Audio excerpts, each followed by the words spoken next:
인간의 욕심은 끝이 없고 같은 실수를 반복한다. 아주 유명한 말이죠.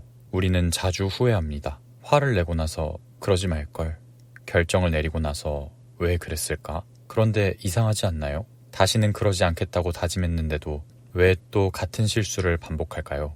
심리학자들은 말합니다. 사람이 가장 인식하기 어려운 대상은 바로 자기 자신이라고요.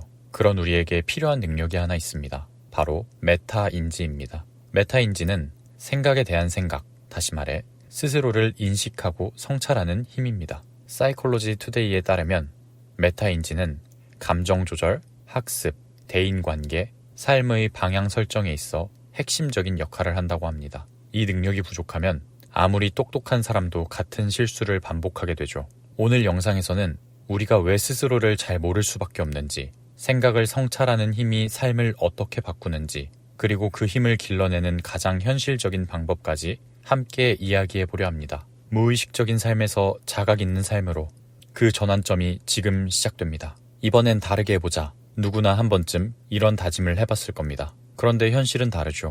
또다시 같은 실수, 같은 후회가 반복됩니다. 심지어 계속해서 다짐했던 바로 그 지점에서 말이죠. 도대체 왜 그럴까요? 그 이유 중 하나는 우리가 감정을 알아차리지 못하기 때문입니다. 화가 나 있는지도 모른 채 말을 쏟아내고 불안한 줄도 모르고 무리한 결정을 내립니다. 감정은 이미 우리 행동을 이끌고 있는데 우리는 그걸 의식하지 못한 채 움직이는 겁니다. 또 다른 이유는 자신을 객관적으로 평가하지 못하는 데 있습니다. 더닝크루거 효과라고 들어보셨나요? 실력이 부족한 사람이 오히려 자신을 과대평가하는 심리 현상입니다. 왜 그럴까요? 객관적 지표가 어느 정도이며 자신이 어느 수준인지 전혀 모르기 때문입니다. 스스로를 관찰하고 판단하는 능력, 즉 메타인지가 부족하면 잘못된 행동을 하고도 나는 괜찮아 라고 착각하게 됩니다. 감정 인식 부족, 자기 평가의 오류, 이런 것들이 쌓이면 감정 폭발로 이어집니다. 작은 자극에도 버럭 화를 내고 상대와의 갈등은 반복되고 이런 경험이 쌓일수록 나는 왜 이렇게밖에 못할까 하는 자책에 빠지게 되죠.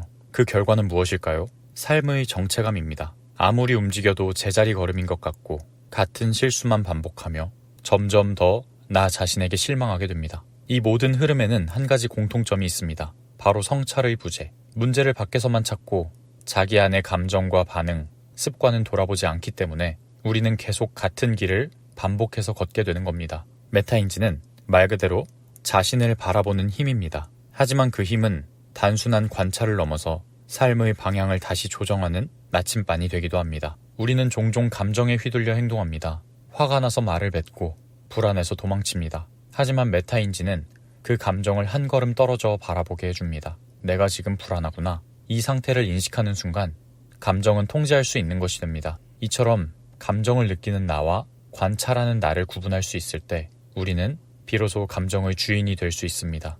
그리고 그건 더 나은 판단과 선택으로 이어지죠. 무언가를 선택해야 할 때 당신은 감정과 이성 중 어떤 것에 먼저 반응하시나요? 메타인지는 판단 전의 일시정지 버튼입니다. 잠깐 멈춰서 내가 지금 이걸 왜 선택하려 하지? 자문하게 해주죠.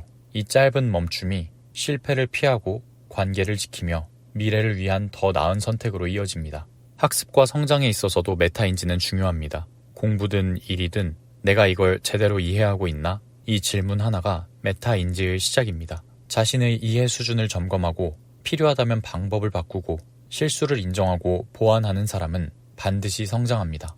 실제로 연구에 따르면 메타인지 전략을 사용하는 학습자는 그렇지 않은 사람보다 성취도가 유의미하게 높다고 합니다. 또한 자신을 잘 아는 사람은 타인도 잘 이해할 수 있습니다. 메타인지가 높아지면 대화 중 자신의 반응을 점검하게 됩니다. 내가 너무 방어적이었나? 상대는 왜 저런 말을 했을까? 이런 성찰이 오해를 줄이고 갈등을 예방하며 결국 상대와 더 깊은 신뢰로 이어집니다.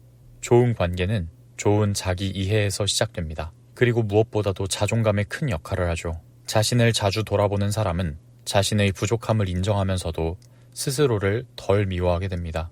왜냐하면 내가 왜 그랬는지를 알게 되기 때문입니다. 이해는 용서로, 용서는 다시 자기 신뢰로 이어집니다. 자기 성찰은 때로 아프지만 그 끝은 반드시 회복입니다. 이제 메타인지가 중요하다는 것은 알겠는데 그래서 대체 어떻게 해야 하냐고요? 일상에서 메타인지 능력을 어떻게 키울 수 있을지도 알아보겠습니다. 우선 자신을 천천히 살펴볼 수 있는 습관이 필요합니다. 바쁜 하루를 살다 보면 우리의 일상은 자신을 돌아볼 틈조차 없이 흘러갑니다. 그러다 문득 나는 왜 이렇게 지치는 걸까? 하고 뒤늦게 질문하게 되죠. 그래서 필요한 것이 의도적인 정지의 시간입니다. 하루 5분 정도면 충분합니다. 아침에 잠에서 깨어났을 때, 밤에 잠들기 전 침대에서, 혹은 잠깐의 산책 중에 이렇게 스스로에게 질문해보세요. 지금 어떤 감정을 느끼고 있지? 오늘 어떤 순간에 내가 가장 예민했지? 무엇이 나를 불편하게 했고 대체 왜 그랬을까? 이 짧은 자기 점검은 무의식적으로 흘러가던 하루를 자각의 시간으로 바꿔줍니다. 혹은 일지나 메모로 남겨도 좋습니다. 글로 적는 순간 모호했던 감정과 생각은 명확한 형태를 갖추게 되니까요. 이런 습관을 가진 사람들은 종종 말합니다. 예전에는 그저 감정에 휩쓸렸는데 요즘은 한 발짝 떨어져서 나를 볼 수 있어요. 라고요. 이것이 바로 메타인지가 자라나는 순간입니다. 그리고 자신의 시선으로 스스로를 바라보는 것만큼 타인의 시선으로 자신을 점검하는 것도 중요합니다. 우리는 자신을 가장 잘 안다고 생각하지만 사실 가장 잘 모르는 존재도 아마 자기 자신일 겁니다. 그렇기에 때론 다른 사람의 눈을 통해 나를 들여다볼 필요가 있습니다. 가까운 친구나 가족, 신뢰할 수 있는 동료에게 물어보세요. 내가 자주 반복하는 실수는 뭐야? 너는 나를 어떤 사람으로 느껴? 내가 잘 모르고 있는 내 모습이 있을까? 이 질문은 쉽지 않습니다. 불편할 수도 있고 의외의 답변에 자존심이 상할 수도 있죠. 하지만 그 불편함 너머에 우리가 미처 보지 못했던 나의 모습이 있습니다. 그걸 인정하고 받아들이고 바꿔보겠다고 다짐하는 순간 메타인지는 삶을 바꾸는 힘이 될 겁니다. 어쩌면 우리는 늘 더 나은 변화를 기대하고 바라지만 그 변화를 위해서 어떻게 해야 하는지에 대해서는 외면하고 있었는지도 모릅니다. 화가 나는 이유를 모른 채 분노하고 지치고 무기력하면서도 이유를 모른 채 하루를 넘겨버리고 그렇게 매일을 반복하며 속으로만 대체 왜 이러지? 라고 중얼거렸던 날들. 그 질문의 답은 멀리 있지 않습니다. 내 안에 있는 나를 바라보는 것. 그것이 시작입니다. 메타인지는 어느 날 갑자기 생기지 않습니다. 하지만 한번 돌아보는 습관, 한 줄의 일기, 한 번의 용기 있는 피드백이 우리를 조금씩 변화시킬 겁니다. 그리고 그 변화는 결국 삶의 방향까지 바꿔놓을 수 있습니다. 오늘 하루 기억나는 일상 중에 느꼈던 당신의 감정을 인식해보세요. 내가 느꼈던 감정은 뭘까? 왜 그렇게 반응했지? 이 질문들이 감정의 소용돌이에서 빠져나와 현실과 앞으로의 성장 방향을 보게 하는 열쇠가 되어줄 겁니다. 그것이 메타인지입니다. 그리고 더 나은 내일의 시작이기도 합니다. 그럼 저는 다른 이야기로 다시 찾아오겠습니다. 당신의 더 나은 내일을 응원합니다. 고맙습니다.